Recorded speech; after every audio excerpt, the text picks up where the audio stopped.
Dracula's Bite on the Side. Side 1. Dr. McClue's Introduction. Ladies and gentlemen, you all came here tonight to celebrate the engagement of Ivan Evenstitch and the lovely Bella, ward of our host, Count Dracula.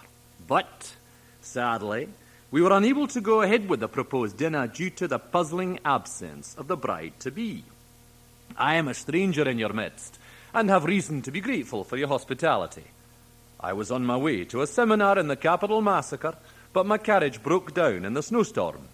I was distressed to find there were no village people to offer assistance, but was fortunate to be rescued by Baroness Bleakheart, who was on her way to the castle. Dinner was set for 8 o'clock, but Bella did not appear, and, after finding her room empty, the Count sent out search parties to look for her. She was found in a cave deep in the forest, and the Count's servants conveyed her back to the castle. It is now my sad duty to inform you that Bella is no more. It pains me to say that hers was no peaceful death, for her body has been horribly mutilated. I realize we have 2 other doctors in our midst, but as they have both been close to the deceased, perhaps it is better if I take charge of the examination. For this is not just a matter of establishing the cause of death. Clearly, a murder has been committed. Distressing though it may be, we must now turn our thoughts to discovering the culprit. Stop the tape until the completion of round 1. Then restart.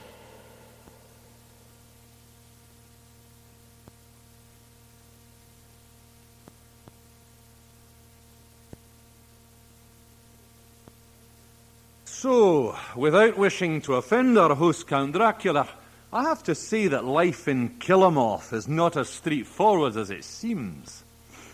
Ivan, you were indeed an outstanding student by all accounts, but your love of gambling got you into serious difficulties. We've been shocked to learn of the gruesome tasks you have performed for Dr. Frankenstein. We've also heard of your ill-advised affair with our gypsy friend Romany.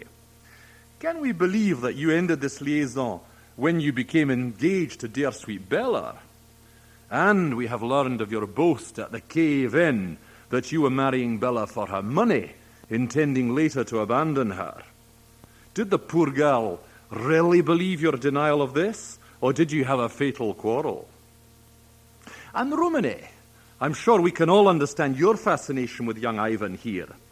But were you able to stifle your feelings when he told you it was over? We know that your jealous nature has led you to violence in the past. You've already killed the daughter of the Gypsy King, a former rival in love.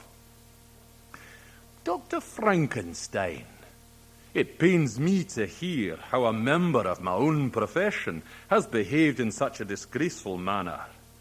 You were dismissed from your post at the university for performing macabre experiments. And since arriving in Killamoth, you have continued your vile surgery, callously butchering friendless lunatics in the nearby asylum. And we know you have taken advantage of Ivan's financial troubles by persuading him to be your accomplice. Someone in your position should set an example for his students, not corrupt them further. Fräulein von Sternhandling, you too have behaved irresponsibly. A little girl in your charge died alone in the bitter ice and snow, fleeing from your harsh treatment. And it has been suggested that you were jealous of your pupil, Bella, because she was heiress to a fortune, whereas you, a distant cousin of hers, had no expectations of your own.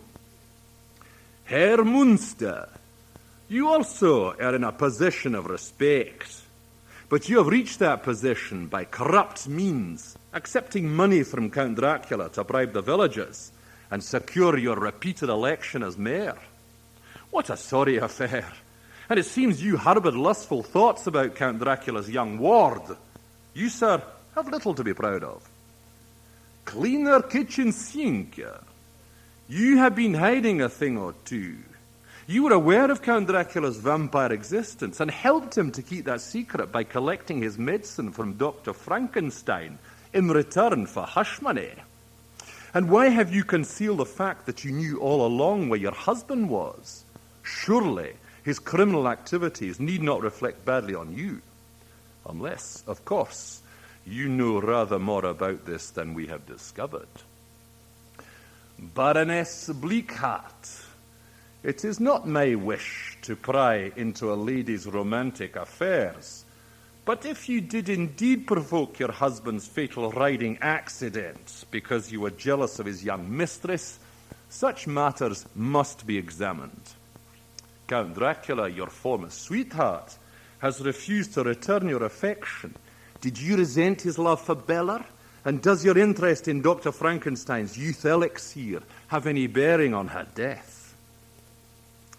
Count Dracula, you have been most generous in offering me shelter, but your secrets too must be laid bare. You are, I am sorry to say, a vampire, one who preys on the blood of others. Are you not ashamed that you also pay Herr Munster to keep the villages under your control? You may have been unkind in rejecting the Baroness's feelings, but most importantly, we have learnt that you resented Bella's planned marriage to Ivan Evenstich. Did your jealousy force you into violence? I have conducted a preliminary examination of the body, and I must tell you that various glands appear to have been brutally removed. I cannot yet establish whether this was the cause of death, or whether the mutilation occurred after Bella's decease. Her throat was also cut. Now I think you must all be questioned further to get to the bottom of this tragic affair. It is clear that you all have a lot more to reveal. I shall be listening carefully, so make sure you leave no stone unturned.